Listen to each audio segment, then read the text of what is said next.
नमो उवझायानक नमो लोय सव साहुनक एसो पंच नमोकारो सव पावपणासनो मंगलानंत सम्मे सिंह परमं हवै मंगलम्।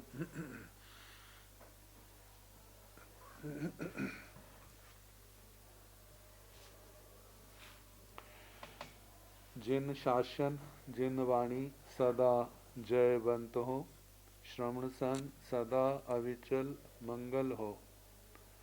मुक्ति को प्राप्त श्रमण भगवान महावीर स्वामी, उनकी परम पावन कल्याणी भागवती वाणी वाचक प्रमुख श्री इंद्र भूति गौतमादि गणधर भगवंत, युग प्रधानाचार्य परम पूज्य श्री सुधर्मा स्वामी जी महाराज, उनकी परम पावन पाठ परंपरा वर्तमान आचार्य ध्यान योगी परम पूज्य श्री शिव मुनि जी महाराज एवं गुरुजन सबके पावन चरण सरोजों में मेरा अनंत अनंत वार वंदना नमस्कार। आगम परिषद में विराजमान वरिष्ठ मुनिराज, अन्य मुनिवृंद, परम आदरणीय भगवती स्वरूपा महासाधिया जी, श्री स्थानम सूत्र की वाचना प्रारंभ है। 10वां स्थान सुनाया जा रहा है, जिसमें 10-10 बातों का, जिसका योग 10 की संख्या से है, उन वस्तुओं का उनका वर्णन किया जा रहा है। तो कल जो 10 की संख्या से बैठते समानता रखते हैं, जम्बू द्वीप, धातकी खंड, अर्ध पुष्कर द्वीप, लवण समुद्र आदि के संबंध में उनका वर्णन किया गया। अब वृत्त वेताड्य पर्वतों का वर्णन आ रहा है। भरत, इरावत और महाविद्य के बीजों में दीर्घ वेताड्य है। भरत इरावत के तो पूर्व पश्चिम सभी वेताड्य पूर्व पश्चिम लंबे हैं, और वृत्त वेताड्य इनका वर्णन अकर्म भूमियों में आता है। अकर्म भूमि के लगभग मध्य में होते हैं, और वृत्त जल गोलाकार होते हैं, और जैसे गोलाकार डब्बे होते हैं, ऐसा ही इनका आकार बनता है। इनकी ऊंचाई जमीन से हजार योजन ऊंची है। मेरू पर्वतों को छोड़ करके बाकी जो पर्वत हैं मनुष्य लोक में, जितनी उनकी ऊंचाई होती है उसकी चौथाई उनकी गहराई होती है। मतलब 1000 योजन जो जमीन से ऊपर है, तो 250 योजन जमीन के अंदर गहरा होगा, और सारा मिलाकर के 1250 योजन बैठ जाएगा। तो वृत्त वेताड्य वृत्ताकार गोलाकार। अब जैसे 30 अकर्म भूमियां हैं मनुष्य लोक के अंदर, तो 30 ही जो संख्या में होंगे। सभ्य वीणंग बट्ट व्यढ़ पव्या 10 जोयण सयाइंग उड्ढंग उच्चतेण 10 गाव सयाइंग मुबेहेणंग सवत्थ समा पल्लग संठान संठिया 10 जोयण सयाइंग विखंबेणंग पर्णत्था। सभ्य वीणंग सारे, सभी, बट्ट व्यढ़ पव्या वृत्त वेताड्य पर्वत। वृत्त का मतलब गोलाकार, व्यढ़, व्यढ़ को हम अलग अलग करें तो बेअढ़, बे का मतलब 2, अढ़ का मतलब आधा। वह वेताड्य जो क्षेत्र को 2 हिस्सों में बांट देता, आधा आधा कर देता है। जैसे भरत एरावत आदि और बीजों के जो दीर्घ बेताड्य थे वे भी क्षेत्र को दो हिस्सों में बांट देते हैं, उत्तर और दक्षिण। लेकिन जो पूर्व और पश्चिम करके ऐसे आधा आधा करते हैं, लेकिन बिल्कुल सेंटर में होता है, जिसके दक्षिण दिशा में जैसे जम्बू द्वीप के अंदर पहला बेताड्य पर्वत जो है हेम बाई अकारम भूमि है, उसके बीच में है, तो उसके दक्षिण में चूल हिमवंत पर्वत है और उत्तर में महा हिमवंत पर्वत है। पूर्व की ओर आधा बेताड्य है, आधा हिमवय है, और जो पश्चिम की ओर भी आधा बन जाता है। तो ऐसे वृत्त बेताड्य पर्वत जितने भी हैं 30 अकर्म भूमियां हैं, तो ये 30 ही बैठेंगे। 10 जोन से आयम उड्ढंग उच्चतेन, 10 का मतलब 1000 योजन ऊंचे है। 10 गाउस से आयम उब्बेहन, उब्बेह उद्वेद, उद्वेद का मतलब गहराई। तो चौथाई जो है 10 गव्युति, अपने शास्त्रों में कोश को गव्युति कहा जाता है। जैनेतर साहित्यों में तो गव्युति के अंदर 2 कोश ग्रहण करते हैं, लेकिन हमारे जो है गव्युति के लिए कोश शब्द प्रचलित है। तो 10 गाव सयाम उबेहन, 10 100 1000 कोस गव्युति जमीन में गहरा है। तो 1000 गव्युति के 250 योजन बनते हैं। 1000 योजन जमीन से ऊपर है और 250 योजन जमीन के नीचे अंदर है। सवत्थ समा, सभी जगह सम है, कहीं पर भी मतलब कमी नहीं है परिमाण में। पल्लग संठान संठिया, पल्लग संठान, पल्लग संस्थान उसमें स्थित है। पल्लग, पल्ले शब्द ही आया है जो कुआं, 4 कोस लंबा चौड़ा गहरा ऐसे आता है। जैसे उस कुएं कहीं पर भी कम ज्यादा नहीं है। जैसे मुख भाग पर जे 1000 योजन उसका व्यास है, तो मध्य में भी उतना होगा और अधो नीचे भाग में भी उतना ही होगा। बस सभी जगह सम।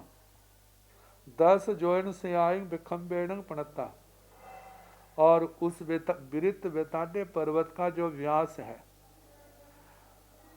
10 योजन, 10 योजन मतलब 1000 योजन।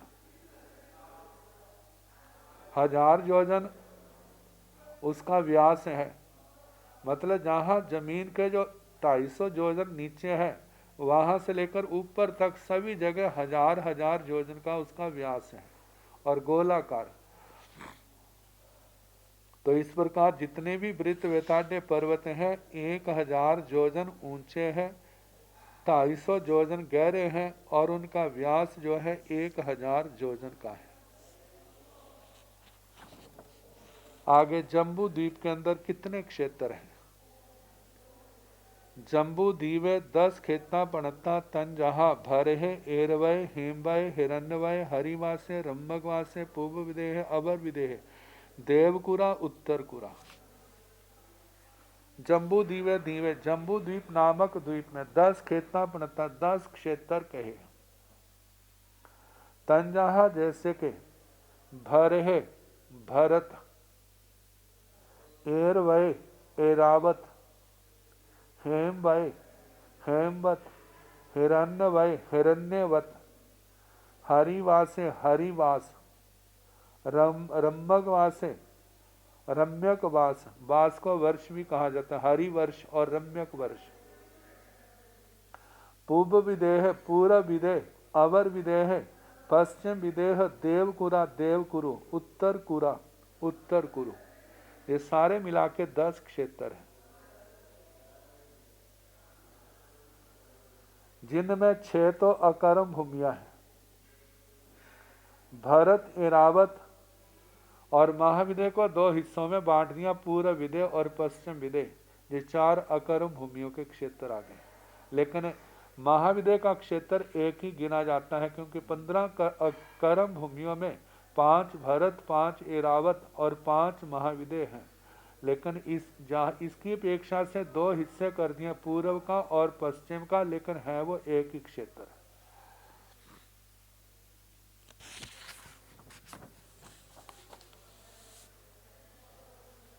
मनुष्य क्षेत्र की, मनुष्य लोक की मर्यादा करने वाला पर्वत जो है मानुष्योत्तर पर्वत कहलाता है, जो कुंडलाकार है, गोलाकार है, जो अर्ध पुष्कर द्वीप के बिल्कुल मध्य भाग में है और चारों ओर कड़े की तरह वो घूम गया है।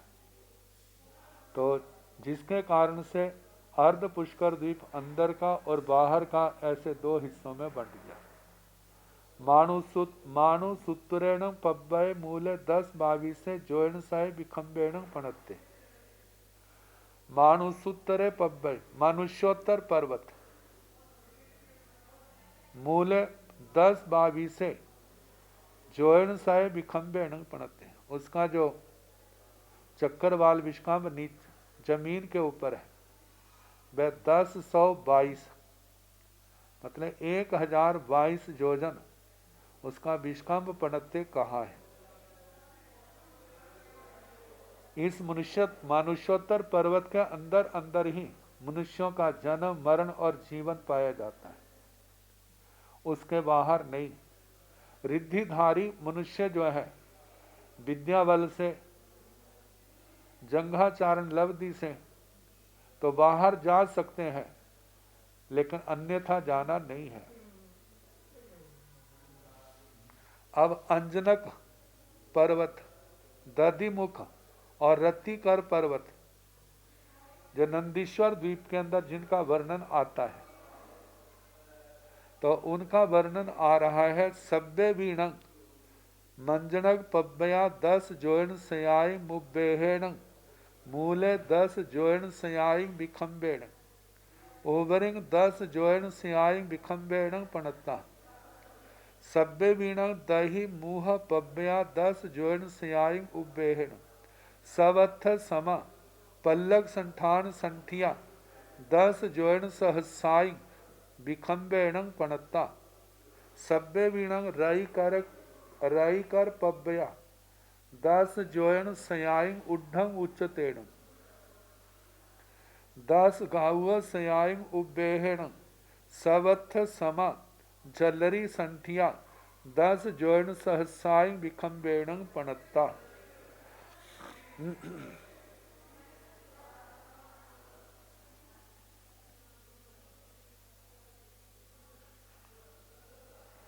सब्बे वीणं अंजनक पब्बया,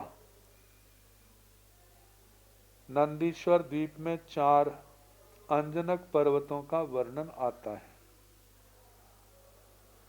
अंजनक पर्वत बिल्कुल अंजन की तरह ही उनका काला वर्ण है, काला रंग है। तो 4 दिशाओं में 4 हैं। अंजनक पब्बया अंजनक पर्वत 10 जोयन सयाई उब्बेहेण, उनकी जो गहराई है जमीन के अंदर वह 10 मतलब 1000 जोजन गहराई है। मूले 10 जोयन सहसाई विखंबेण, मूल में धरती पर, धरती के ऊपर के हिस्से पर 10,000 जोजन जिसका विश्कंभ है व्यास, और ऊपर कटते कटते शिखर भाग आता है। ओवरिंग 10 जोयन सयाई विखंबेण पणत्ता, 100 जोजन 1000 जोजन शिखर भाग के ऊपर उसका व्यास रह जाता है।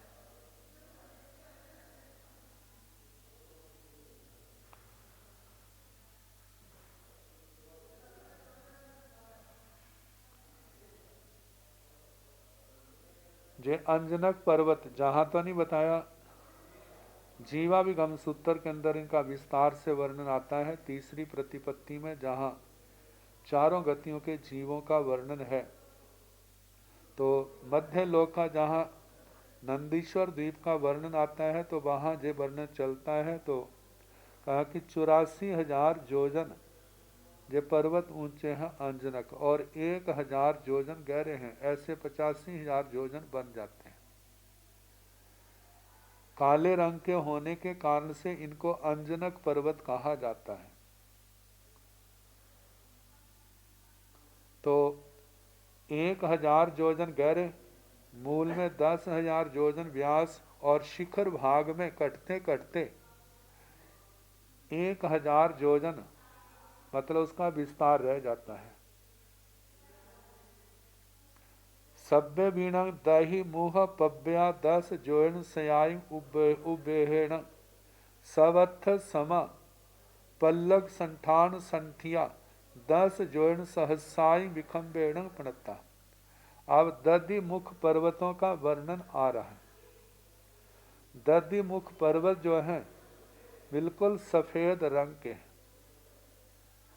कहा जाता है जहां पर अंजनक पर्वत है, अंजनक पर्वत के चारों दिशाओं में पूर्व दक्षिण पश्चिम और उत्तर चारों दिशाओं में 1-1 लाख योजन विस्तार वाली मतलब जम्बू द्वीप प्रमाण ऐसे पुष्करणियां हैं, नंदा पुष्करणियां।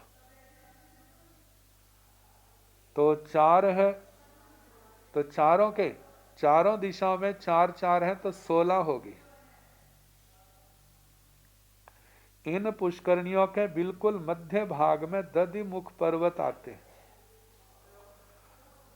उन दधिमुख पर्वतों का जहां पर उल्लेख जो वर्णन है, सभ्य भी न दही मुह पव्या 10 जोन स्याई उबेहन, सारे दधिमुख पर्वत जो सफेद रंग के हैं उन बावड़ियों के बिल्कुल मध्य भाग में 10 जोन स्याई 10 100 1,000 योजन गहरे हैं। सबत्थ सम सभी जगह सम, जैसे वृत वैताड्य पर्वत आए थे। पल्लक संठान संठिया, पल्लक के संस्थान में जैसे धान भरने का एक कोठा होता है गोलाकार बना लेते हैं, ऐसा ही 10 जोन सहसाई विखम्बेण पणता, और उनका पर्वतों का व्यास जो है 10,000 योजन है, 1,000 योजन गहरे और 10,000 योजन उनका विष्कंभ है। लेकिन इनकी ऊंचाई जहां पर नहीं बताई, जीवा भी गम है क्योंकि वो 10 के योग से बैठती नहीं है, तो वो 60,000 योजन ऊंचाई है।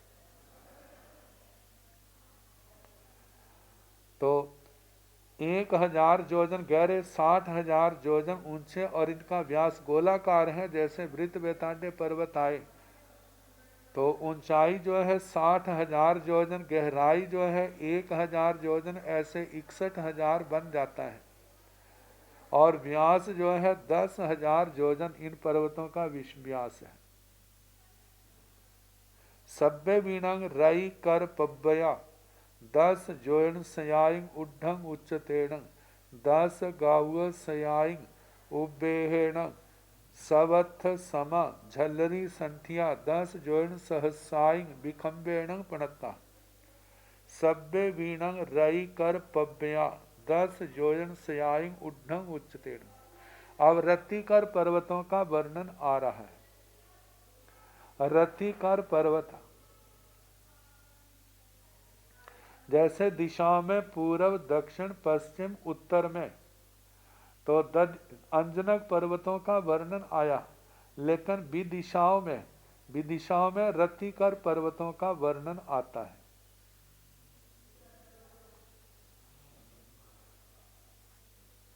इन पर्वतों का वर्णन चौथे ठाणी में आ चुका है।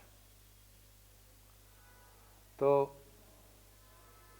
सभ्य बीणंग राई कर पव्या, सारे रतिकर पर्वत जो विदिशा में आते हैं, जैसे ईशान कोण, आग्नेय कोण, नैऋत्य कोण और वायव्य कोण,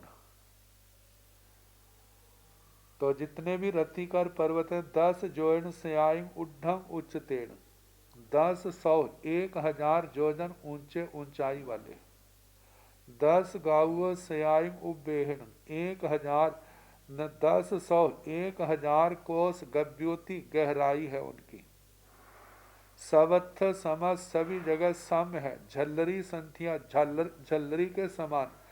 10 जोन सहसाई 10,000 योजन जिनका विखम्बे प्रणता विष्कम्ब कहा है।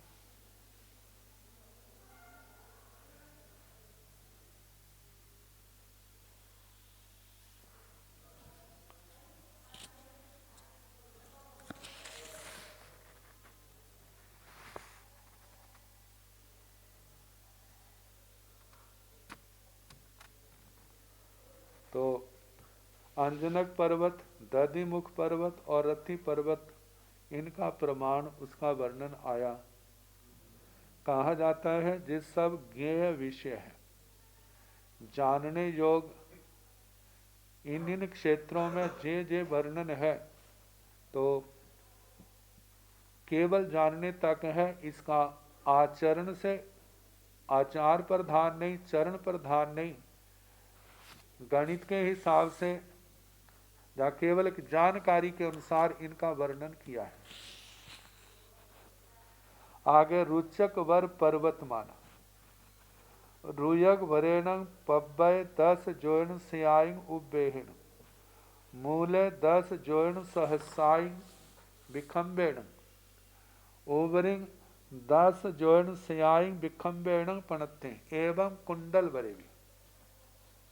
गोलाकार पर्वत जो है, जो कुंडल के आकार के, कड़े के आकार के, एक मानुष्योत्तर पर्वत आया पुष्कर द्वीप में। ऐसे रुचक द्वीप में रुचक पर्वत आता है, रुचक वर पर्वत, और कुंडल द्वीप में कुंडलवर द्वीप, कुंडलवर पर्वत आता है। तो जे भी जैसे मानुष्योत्तर पर्वत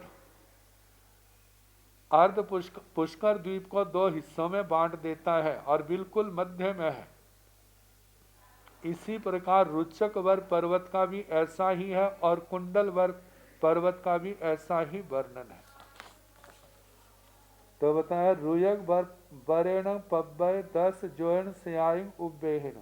रुचक वर पर्वत 10 जोन सियाइंग उबेहिण 1000 योजन, 10 100 बराबर 1000 योजन गहरा है। मूले 10 जोन सहसाइंग विखम्बेण, मूल में जो चौड़ाई है वह 10,000 योजन कही है। ओवरिंग 10 जोन सयाइंग विखम्बेण, और ऊपर दोनों ओर से कटती कटती 1000 योजन जिसकी चौड़ाई रह जाती है। तो जे भी चारों ओर घूम जाता है। एवं कुंडल वरे भी, इसी प्रकार कुंडल वर द्वीप में कुंडल वर पर्वत है, वह भी गोलाकार है। जैसा प्रमाण रुचक वर पर्वत का कहा, ऐसे कुंडल वर का भी कहना। द्वीपों की संख्या में जहां पर पहले रुचक पर्वत का वर्णन आया है, तो द्वीपों की संख्या में उसकी संख्या 13वां द्वीप है।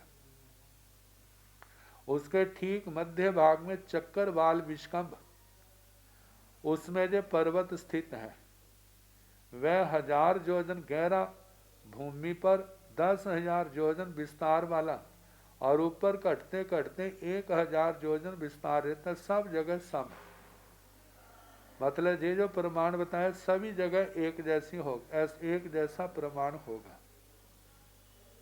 11वें द्वीप कुंडलवर पर द्वीप है, और जैसे मानुष्योत्तर पर्वत आया, जहाँ रुचक वर पर्वत आया, बिल्कुल गोलाकार, उस द्वीप को 2 हिस्सों में बांटने वाला। ऐसे ही रुचक वर पर्वत के समान कुंडल वर पर्वत है, और बिल्कुल दोनों पर्वतों का एक जैसा हिसाब आता है गणित के हिसाब से, कि नीचे गहरा कितना है, ऊंचा कितना है, और उसकी जमीन के ऊपर उसकी चौड़ाई कितनी है।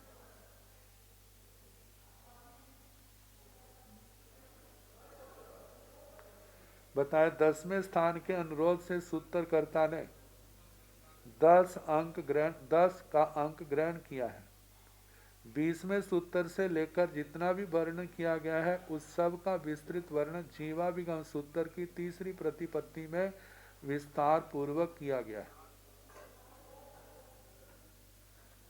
कहते हैं उक्त भौगोलिक वर्णन सभी ज्ञेय हैं और यह हमारे धर्म ध्यान का जो चौथा चरण है, संस्थान विचय, आज्ञा विचय, अपाय विचय, विपाक विचय, संस्थान विचय, संस्थान विचय के अंतर्गत इसको ग्रहण किया जाता है। जब धर्म ध्यान कर रहे हैं, संस्थान विचय, लोक के संस्थान का चिंतन करते हैं, कौन क्या वस्तु कहाँ पर कैसे है, तो वहाँ पर इसका उपयोग आता है कि वहाँ पर ध्यान का विषय बनाए कि कहाँ कौन कौन वस्तुएं कहाँ कहाँ पर कैसे हैं। तो जो चौथा चरण है उसके अंदर इसका चिंतन किया जाता है। अब द्रव्यानुयोग भेद, ये 10 प्रकार के 10 भी है। द्रव्याणु हो गए पणत्ते तन जहा, द्रव्याणु हो गए, माहुआणु हो गए, एकगठियाणु हो गए, कर्णाणु हो गए, अप्पिय नप्पिय, भाविया भाविये, बाहिरा बाहिरे, सास्या सासाए, तह नाणे अतह नाणे। 10 भी है। द्रव्याणु हो गए पणत्ते। द्रव्यानुयोग 10 प्रकार का कहा है। वैसे अनुयोग के हमारे 4 भेद आते हैं। द्रव्यानु पहला चरण करणानुयोग, जहां पर चरण सत्री कर्ण सत्री को केंद्र करके प्रमुख मान करके आचार की व्याख्या आती है, मूल गुण उत्तर गुण। दूसरा है धर्म कथानुयोग, वहां पर इसके अंदर भगवान ने धर्म कथाओं के माध्यम से धर्म का उपदेश दिया है। चरण करण की महत्ता का वर्णन किया गया। जैसे सूत्रों में श्री ज्ञाता धर्म कथा सूत्र, उपासक दशांग, अंतकृत, अनुत्तरोपातिक, विपाक सूत्र, निर्यावलिक आदि सूत्र आते हैं, जिनमें कथाओं की प्रधानता चरित्रों की। चरण करणानुयोग में 10वीं कालिक सूत्र आ जाता है और भी सूत्रों के अंदर स्थान स्थान पर चारित्र का वर्णन किया गया है। तीसरा गणितानुयोग है। गणितानुयोग के अंदर गणित का ही ज्यादा प्रकरण चलता है। चंद्र प्रज्ञप्ति, सूर्य प्रज्ञप्ति, जम्बुद्वी प्रज्ञप्ति का 7वां वक्षस्कार पर्वत है और भगवती सूत्र के अंदर भी स्थान स्थान पर ऐसे वर्णन है। जो गणितानुयोग चौथा है द्रव्यानुयोग। द्रव्यानुयोग जिसमें द्रव्यों का वर्णन है। अनुयोग शब्द का अर्थ करते हुए कहा जाता है अनुपश्चात, योग जोड़ना, मतलब शब्द और अर्थ, इन शब्दों के क्या अर्थ हैं। तो अनुयोग का एक अर्थ ये कहा कि अर्थ कथन विधि, आगमों के अर्थ करने का एक उपाय, तरीका, ढंग, रास्ता, मार्ग। और दूसरा अनुयोग द्वार के अनुसार उपक्रम, निक्षेप, अनुगम और नय, ये 4 अनुयोग के भेद किए हैं, जिसके अंदर सूत्रों की व्याख्या कैसे करनी है इसी को खोला गया है। आचार्य श्री भद्रबाहु जी जो निर्युक्तिकार हैं, उन्होंने कहा है कि आगम का कोई शब्द ऐसा नहीं है जिसको नयों के माध्यम से ना कहा जा सके, लेकिन व्याख्या करने वाले को व्याख्या करते समय ये ध्यान रखना चाहिए क्या सुनने वाला क्या समझ भी रहा है या नहीं। क्योंकि ये बहुत मतलब कि जब तक अनुयोग का अध्ययन नहीं होगा, द्रव्य क्षेत्र काल भाव उपक्रम निक्षेप, अनुगम, नयों का बोध नहीं होगा तब तक इसको समझना संभव नहीं है। यदि ऐसा प्रतिभाशाली श्रोता है तो इनके अनुसार व्याख्या की जा सकती है, नहीं तो अन्यथा सामान्य व्याख्या करता जाए ताकि सुनने वाले को किसी प्रकार की कठिनाई ना हो। आगे जो अभ्यास है, जितना अभ्यास करेगा आगे बढ़ता जाएगा। तो इस प्रकार द्रव्यानुयोग में द्रव्यों का वर्णन किया जाता है। 6 द्रव्य हैं, धर्मास्तिकाय, अधर्मास्तिकाय, आकाशास्तिकाय, काल, जीवास्तिकाय, पुद्गलास्तिकाय। तो ये 4 प्रकार का अनुयोग। अब जो द्रव्यानुयोग है उसके संबंध में ही जहां पर वर्णन किया जा रहा है जिसके 10 प्रकार है। तंजहा जैसे कि पहला है द्रव्यानुयोगे, द्रव्यानुयोग, द्रव्य का व्याख्यान करना। द्रव्य क्या चीज है, द्रव्य का व्याख्यान कैसे किया जाता है? तो बताया है द्रव्य क्या है, जो सत्य है वो द्रव्य है। संस्कृत में अस धातु सत्ता अर्थ में आती है। अस धातु से जो सत्य शब्द बना है, जहां पर जैसे क्षत्रिय प्रत्यय करते हैं, क्षत्रिय का केवल अत रह जाता है और उधर से अस धातु है, अस धातु के अ का लोप कर देते हैं, स और अत रहता है तो ऐसे सत रहता है। सत का मतलब अस्तित्व, जिसका अस्तित्व है, सत्ता है, जो विद्यमान है, जो वस्तु है, अभाव रूप नहीं है, उसको सत्य कहा जाता है। तो कहा जाता है जो सत्य है वो द्रव्य है, और सत्य जो है वह पदार्थ है जो पहले था, अब है, आगे रहेगा। ऐसा नहीं है कि सत्य कभी होगा नहीं, अनादि काल से वो चला आया है, वर्तमान में है और आगे अनंत काल तक चलता रहेगा। उसका किसी भी प्रकार से अभाव नहीं होगा, क्योंकि कहा जाता है सत्य का विनाश नहीं होता और जो असत्य है उसकी उत्पत्ति नहीं होती। द्रव्य अनादि काल से जितने हैं, जितने अनादि काल से अनंत काल, हम कह सकते हैं अनंत पुद्गल प्रावर्तन, काल चक्कर, जितने पदार्थ पहले थे उतने पदार्थ अब है।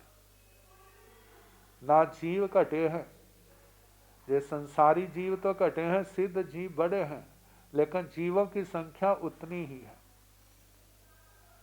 जो धर्मास्तिकाय, अधर्मास्तिकाय, आकाशास्तिकाय है, वो भी अनादि काल पहले, अनंत उत्सर्पणी अवसर्पणी काल पहले जितने थे उतने ही आज हैं, आगे भी ऐसे ही रहेंगे, घटेंगे, न कम होंगे न ज्यादा होंगे। जहां पुद्गलास्तिकाय का वर्णन है, इनमें स्कंधों में तो परिवर्तन छोटा बड़ा जो सारा होता रहता है, लेकिन जो मूल द्रव्य है, जितना पहले था उतना वर्तमान है, उतना ही आगे होगा। इनमें से कोई भी कम ज्यादा नहीं होगा। तो कहा द्रव्य जो है त्रिकालिक, पहले था, अब है, आगे रहेगा। लेकिन पर्याय जो है, पर्यायों में परिवर्तन होता रहता है। जीव को लेकर जीव की पर्यायों का चिंतन, द्रव्य पुद्गल की पर्यायों का चिंतन, अलग अलग अपेक्षा से इनमें कम ज्यादा ये सब चलता है। इनमें वर्ण, पुद्गल में वर्ण, गंध, रस, स्पर्श आदि में, संस्थान में, इनमें परिवर्तन होता रहता है। लेकिन मूल जो द्रव्य है वो तो वैसे का वैसा, जैसा पहले था अब है, आगे रहेगा। तो द्रव्यानुयोग में कहा कि जो सत्य है वे ही द्रव्य है, जो है नहीं वो द्रव्य भी नहीं। इनको जानने वाला जीव द्रव्य है। धर्मास्तिकाय, अधर्मास्तिकाय, आकाशास्तिकाय, काल, पुद्गलास्तिकाय, जीवास्तिकाय, इनको जानने वाला क्षमता जो है केवल जीव द्रव्य के अंदर है, बाकी किसी के अंदर ये क्षमता नहीं है। देखा जाए तो जीव चेतन पदार्थ है और दूसरे जो है जड़ पदार्थ है। संवेदना केवल जीव द्रव्य में पाई जाती है, दूसरों में नहीं। और द्रव्य के संबंध में कहा कि गुण पर्यायवत द्रव्यम, जिसके अंदर गुण पाए जाते हैं और जिसके अंदर पर्याय पाई जाती है। द्रव्य की पर्याय आकृति आ जाती है, गुणों की पर्याय वो तरतमता कम ज्यादापन आता है। लेकिन कोई द्रव्य ऐसा नहीं होगा जिसके अंदर गुण नहीं होंगे, कोई द्रव्य और गुण ऐसे नहीं होंगे जिनके अंदर पर्याय नहीं होंगे। गुण द्रव्य के आश्रित रहते हैं, पर्याय द्रव्य और गुण दोनों के आश्रित रहती है। द्रव्य की पर्याय अलग है, गुण की पर्याय अलग है। तो जिसमें गुण पर्याय पाए जाते हैं वो द्रव्य है। द्रव्य मुख्यतः दो प्रकार के होते हैं, जीव द्रव्य और अजीव द्रव्य। कहा जाता है जिस अनुयोग में इस द्रव्य का वर्णन किया जाए वो क्या है, द्रव्य अनुयोग।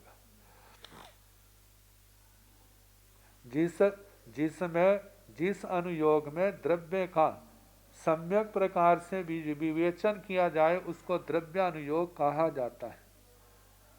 धर्म, अधर्म, आकाश, काल, पुद्गल ये सब अजीव द्रव्य है। इनको जानने वाला जीव द्रव्य है। इन सब द्रव्यों में जीव द्रव्य की प्रधानता है। जीव उसे कहते हैं जिसमें चेतना और उपयोग पाया जाता है। उपयोग लक्षणों जीवो, श्री उत्तराध्ययन सूत्र के 28वें अध्ययन के अंदर ये शब्द आते हैं। जीव कैसा है, उपयोग लक्षण वाला है। जीव दो प्रकार के हैं, संसारी है, मुक्त है। मुक्त जीवों का वर्णन, संसारी जीवों का वर्णन, मुक्त जीवों का वर्णन करें तो वहां पर अनंतर सिद्ध परम्पर सिद्ध आ जाता है। अनंतर सिद्ध के 15 भेद, परम्पर सिद्ध के 13 भेद आ जाते हैं। संसारी जीव जो हैं उनके अंदर भी 1 इंद्रिय, 2 इंद्रिय, 3 इंद्रिय, 4 इंद्रिय, 5 इंद्रिय, ऐसे जो जातियों की अपेक्षा से 5 हैं। और गतियों के अनुसार देखा जाए तो नरक, त्रयंच, मनुष्य, देवगति का वर्णन आता है। और इनके आगे उत्तरोत्तर भेद करते हुए 563 भेद हो जाते हैं।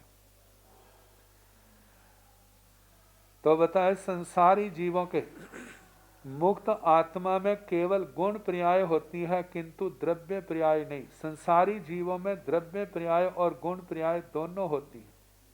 द्रव्य पर्याय औदैक भाव में पाई जाती है, जहाँ कर्मों का उदय है। सिद्ध भगवंतों के अंदर कोई भी कर्म का अंश नहीं है। इस दृष्टि से कहा कि वहां पर द्रव्य पर्याय नहीं, गुण पर्याय। देव, नारक, त्रियंच और मनुष्य ये सब द्रव्य पर्याय है। द्रव्य पर्याय में जो बाल्य, यौवन और वृद्धावस्था आदि पर्याय होती हैं वे सब कालकृत पर्याय हैं, काल को लेकर के। और इनमें प्रशस्त और अप्रशस्त भावों में वर्तना गुण या भाव पर्याय है। मिथ्या दृष्टि में द्रव्य और भाव दोनों तरह की पर्याय व्यभाविक ही होती हैं, किंतु सम्यक दृष्टि में स्वाभाविक पर्याय हो जाती हैं। इससे सिद्ध होता है कि द्रव्य गुण और पर्याय युक्त ही होता है। द्रव्य कैसा है, जिसके अंदर गुण और पर्याय पाए जाते हैं। जीव द्रव्य चेतना गुण युक्त है और अजीव द्रव्य चेतना से रहित है। धर्म द्रव्य, अधर्म द्रव्य, आकाश द्रव्य, काल द्रव्य, ये 4 द्रव्य आरूपी अजीव द्रव्य है। किंतु पुद्गल जो अजीव द्रव्य है वह रूपी है, उसके अंदर वर्ण, गंध, रस, स्पर्श पाया जाता है। जीव द्रव्य को सम्मिलित कर कुल 6 द्रव्य होते हैं। तो इस प्रकार जिस अनुयोग में इन द्रव्यों का वर्णन किया जाता है वह है द्रव्य अनुयोग। और दूसरा है मात्रिका अनुयोग। मात्रिका मात्राएं कहते हैं। जैसे वर्णमाला होती है, वर्णमाला के अंदर स्वर माला है, व्यंजन माला है, स्वरों के मात्राएं होती हैं। जैसे अ का है, दीर्घ आ का है, ई का है, इनकी जो मात्राएं, क्योंकि हर जगह नहीं लगाए जाते, व्यंजन के साथ मात्रा जोड़ दी जाती है और उसी से आगे फिर व्यवहार चलता है बोलने का और लिखने का। ये तो व्यवहार में मात्राएं है, लेकिन शास्त्र के अनुसार जहां पर कहा मातृकानुयोग, त्रिपदी को मातृका पद कहते हैं। त्रिपदी उपन्नैवा विगमैवा ध्रुवैवा, उत्पाद व्यय द्रव्य, इस त्रिपदी को मातृका पद कहा जाता है। इस त्रिपदी को जीवादि द्रव्यों में घटाना मातृकानुयोग है। जैसे बताया था, उत्पाद का मतलब उत्पन्न होना, व्यय का मतलब नष्ट होना, और द्रव्य का मतलब जिसका तीनों कालों में जिसका वर्णन आता है, पहले था, अब है, आगे रहेगा। तो बताया जाता है जीव की बाल्य आदि क्रियाएं प्रति क्षण परिवर्तित होती, बदलती हैं। यदि पूर्व पर्याय का विनाश और उत्तर पर्याय की उत्पत्ति न स्वीकार की जाए तो क्या होगा? बच्चा सदा बच्चा ही रहेगा, जवान सदा जवान ही रहेगा, वृद्ध सदा वृद्ध ही रहेगा, और कहा जाता मनुष्य सदा मनुष्य ही रहेगा, त्रियंच सदा त्रियंच ही रहेगा, देवता सदा देव ही रहेंगे, नारकी सदा नारकी ही रहेंगे, स्त्री सदा स्त्री रहेगी, पुरुष सदा पुरुष रहेगा, नपुंसक सदा नपुंसक रहेगा, क्योंकि ना तो उत्पत्ति हो रही है ना विनाश हो रहा है। जितना भी जो परिवर्तन है सारा उत्पाद और व्यय के ऊपर निर्भर है। उत्पाद और व्यय होता है तो ये सब हो और परिवर्तन चल रहा है। यदि ये ना हो तो फिर जो जैसा है वो वैसा ही रहेगा।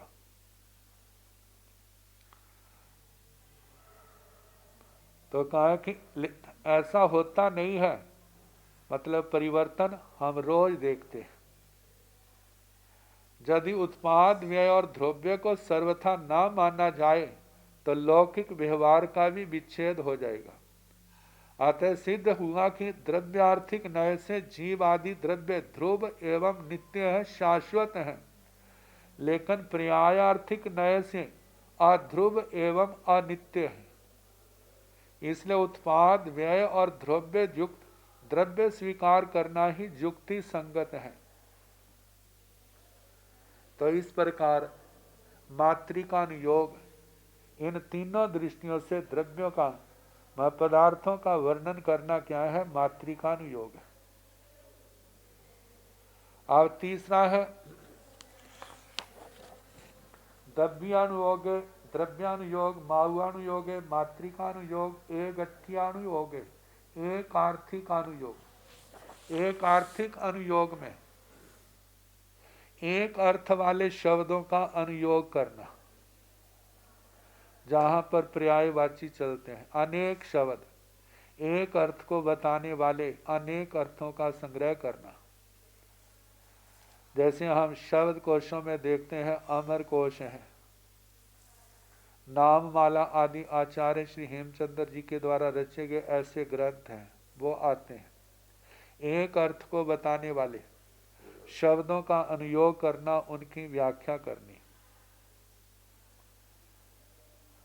समान वर्ण वाले शब्दों की व्युत्पत्ति द्वारा वाच्यार्थ से संगति बैठाना। जीव द्रव्य के पर्यायवाची शब्द जैसे प्राणी, प्राण, भूत, जीव, सत्व आदि आते हैं। प्राण क्यों कहते हैं उसको, भूत क्यों कहा जाता है, जीव क्यों कहा जाता है, सत्व क्यों कहा जाता है, इन सब का विवेचन करना। जैसे प्राण धारण करने से जीव को प्राणी कहा जाता है, सदा काल से चला आ रहा है, इसलिए भूत जीने वाला होने के कारण से जीव जिसका सदा अस्तित्व रहता है, इस कारण से इस जीव को सत्व भी कहा जाता है। इसी प्रकार प्रत्येक पदार्थ के जो पर्यायवाची नाम है उन्हीं को एकार्थिक अनुयोग कहा जाता है। मतलब अनेक शब्द एक वस्तु को बताने वाले अनेक शब्दों का संग्रह किया और उसके बाद एक एक शब्द का व्याख्यान करना, वह है एकार्थिकानुयोग। अब इसके आगे करणानुयोग आएगा तो उसके संबंध में कल जैसे अवसर होगा कराने का प्रयास किया जाएगा। अब थोड़ी देर हम प्राकृत व्याकरण करें।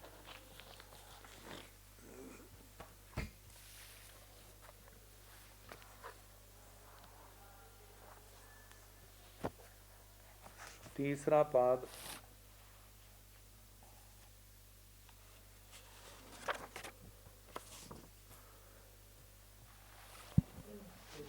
छियासीवां सूत्र चल रहा था।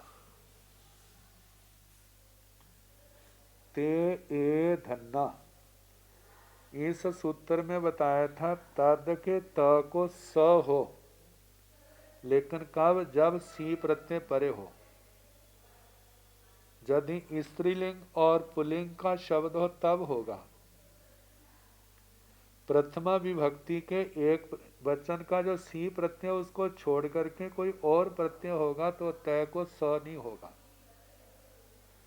नपुंसक लिंग का शब्द है तद और एतद नपुंसक लिंग को बताने वाला तो भी त को स नहीं होगा।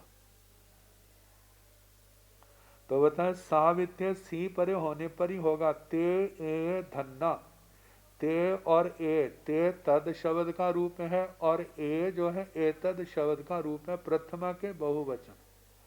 जहां पर ते को त को स नहीं हुआ क्योंकि सी प्रत्यय नहीं है।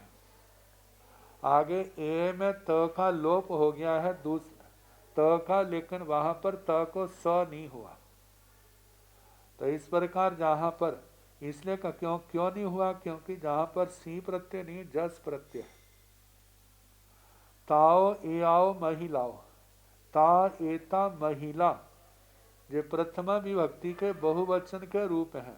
ता जो है एक वचन में तो सा हो, त को स होने पर सा रूप बना था, लेकिन बहुवचन में जस प्रत्यय है, इसलिए जहां पर त को स नहीं हुआ।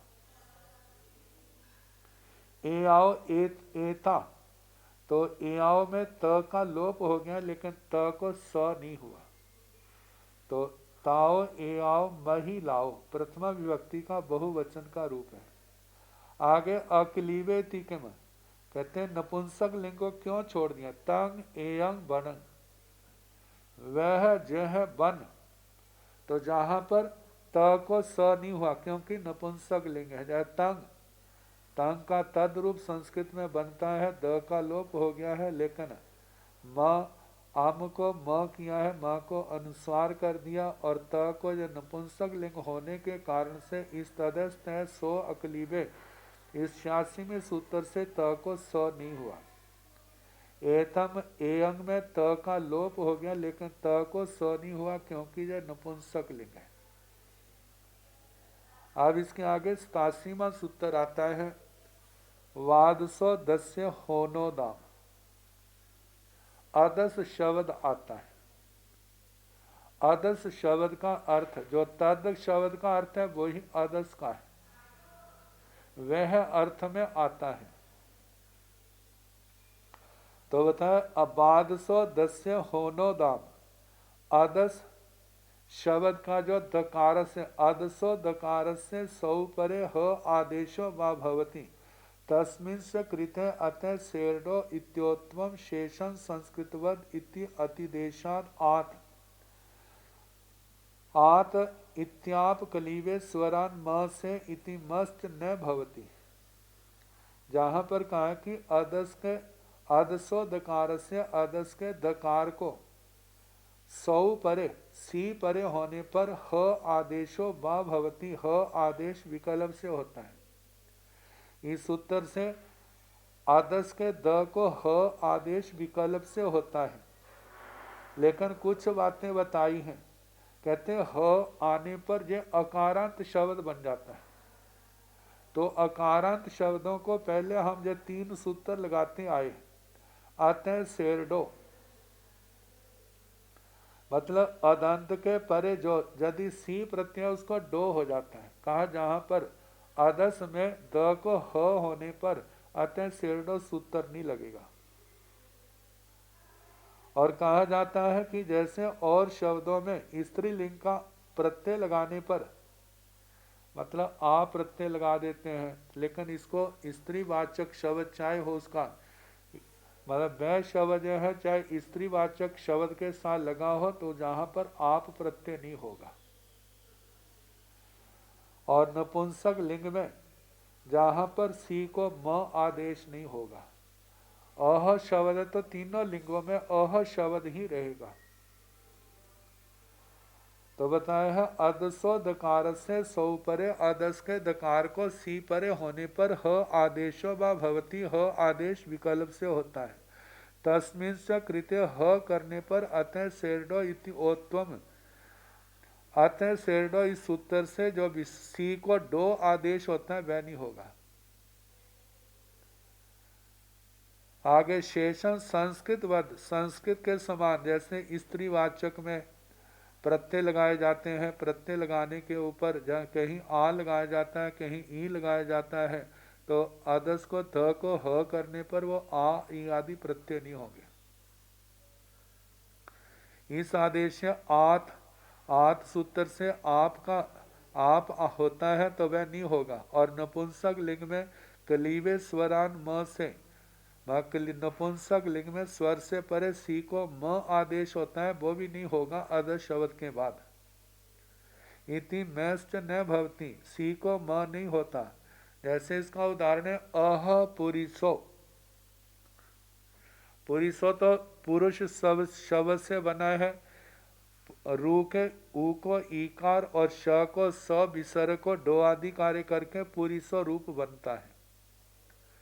लेकिन अह शब्द अदस जमा सी है, स का अंत्य व्यंजन से लोप कर दिया तो आद जमा सी रहा। अब इस सूत्र से 510 से होनो दाम, इससे विकल्प से द को ह कर दिया तो अह रहा। अह के बाद अतः सेडो से डो प्राप्त है, लेकिन इस सूत्र ने उसका निषेध कर दिया। स्त्रीवाचक में आ करना वो भी नहीं होगा। नपुंसक लिंग में सी को म करते हैं वह भी नहीं होगा। जब ये कार्य नहीं होंगे तो सी का वैसे लोप हो जाएगा। ई का इत्संगिक होने पर और स का अंत्य व्यंजन से लोप हो जाएगा, क्योंकि प्राकृत भाषा में हलांत शब्द कोई देखने में नहीं आता। तो अह पुरुषो व पुरुष, आगे अह महिला। अब जो महिला के लिए के साथ अह शब्द प्रयोग हुआ है तो इसका संस्कृत के अनुसार स्त्रीलिंग में प्रयोग होना चाहिए था, लेकिन जहां पर स्त्रीलिंग में प्रयोग नहीं किया, जहां पर आ का संस्कृत में टाप कह देते हैं, आप कह देते हैं, जहाँ आ आदेश कर देते हैं, तो वो जहां पर नहीं हुआ। अह महिला, आगे अह वर्णंग, जहां पर वर्णंग जो है वर्णंग के साथ अह लगा है तो इसको नपुंसक लिंग का होना चाहिए था, लेकिन प्राकृत में नहीं कहा, जहां पर नपुंसक लिंग भी नहीं होगा। आदर्श है सी है तो जहां पर स का अंत्य व्यंजन से लोप, द को इसी सूत्र से ह कर दिया, और जो सी था सी को सी का लोप कर दिया, लेकिन सी को म आदेश नहीं हुआ था। अह वर्णंग वह वन, अह मोह पर गुण लहु अयाई, अह मतलब वह मोह, कहा जाता है कि जब मोह का ही प्रभाव होता है, पार गुण दूसरे के गुण को छोटे रूप में देखते हैं और दूसरे के छोटे दोष को बड़े रूप में देखते हैं। अपने बड़े दोष को छोटे रूप में देखते हैं और अपने छोटे गुण को बड़े रूप में देखते हैं। जो मोह का ही तो प्रभाव है, मौनी कर्म का। तो जहां पर वही बात कही जा रही है, अह मोह, मोह जो है इसके मोह के साथ अह लगाए अदस का, तो जहां पर भी मोह पुल्लिंग में है, लेकिन जो अह शब्द जो है जो ना नपुंसक लिंग का है, ना स्त्री लिंग का है, ना पुल्लिंग का है, जो बिल्कुल सामान्य अह है, क्योंकि पुल्लिंग का होता तो सी को डो हो जाता, लेकिन जहां नहीं हुआ। आगे अह ने हियन हसाई मारुआ तणव, मारुआ तणव, मारुत तनय मतलब पवन तने पवन पुत्र, जो हनुमान जी के लिए आता है, ने हमारे पर हियन हृदय हसाई हसती हंसता है। तो मारुत तने के साथ अदस वह लेकिन जहां पर स का लोप हो गया, सी प्रत्यय है, द को ह हुआ है और सी का लोप हो गया है। पुल्लिंग को बताने वाला जहां पर कोई प्रत्यय नहीं है। जिसको बोध है वो तो जहां पर ओह का ब अर्थ समझ जाएगा, जिसको नहीं है वह आथ से भी ओह शब्द बनता है, जैसे ओह व बनता है। तो जहां पर वो अर्थ जहां पर नहीं है, जहां पर ओह का अर्थ है बह। असौ असमान हंसती, बह हमारे को हंसता है। अह कमल मुही, अह आमु कमल मुखी, कमल मुखी का कमल मुही बना है। और जहां पर अदस का अह बना, जहां पर स्त्रीवाचक आ प्रत्यय नहीं लगा, तो अह कमल मुही। पक्षे उत्तरेण, पक्ष में जो है अगले रूप 3 रूप हैं। उत्तरेण मुंह आदेश है, अदस के द को मुंह आदेश होता है, ये अगले सूत्र से बताया जाएगा।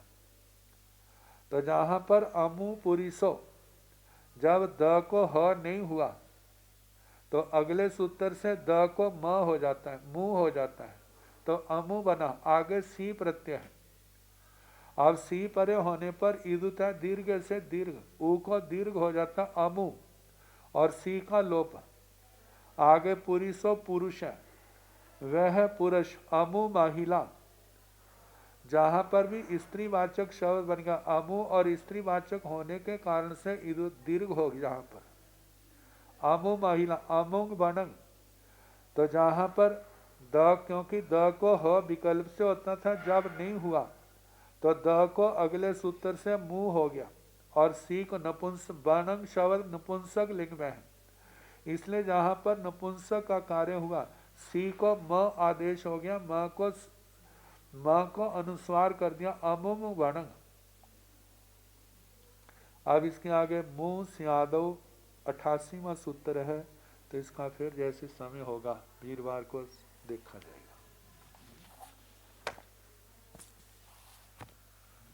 नमो अरिहंताणं, नमो सिद्धाणं, नमो आयर्याणं, नमो